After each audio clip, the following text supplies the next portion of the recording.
मुख्यमंत्र्यांच्या हस्ते मनोज जरांगेंनी उपोषण सोडलं, अध्यादेशाची प्रत जरांगेंकडे सुपूर्त, हा मराठ्यांचा विजय, जरांगेंची प्रतिक्रिया।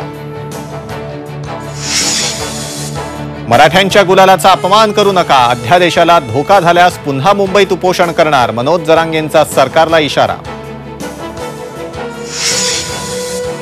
ओबीसींच्या आरक्षणाला धक्का न लावता मराठ्यांना आरक्षण मिळणार, आरक्षण मिळेपर्यंत ओबीसींच्या सवलती देणार, मुख्यमंत्र्यांचं आश्वासन।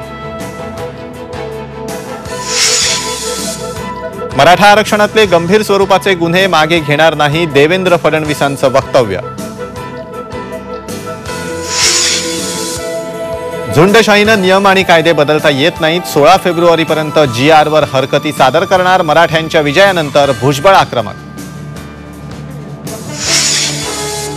पाटण्यात मुख्यमंत्री नितीश कुमारांसोबत दोन्ही पक्षांचे 3 आमदार शपथ घेणार, भाजपकडून उपमुख्यमंत्री पदाच्या उमेदवाराचाही शपथविधी, सूत्रांची माहिती।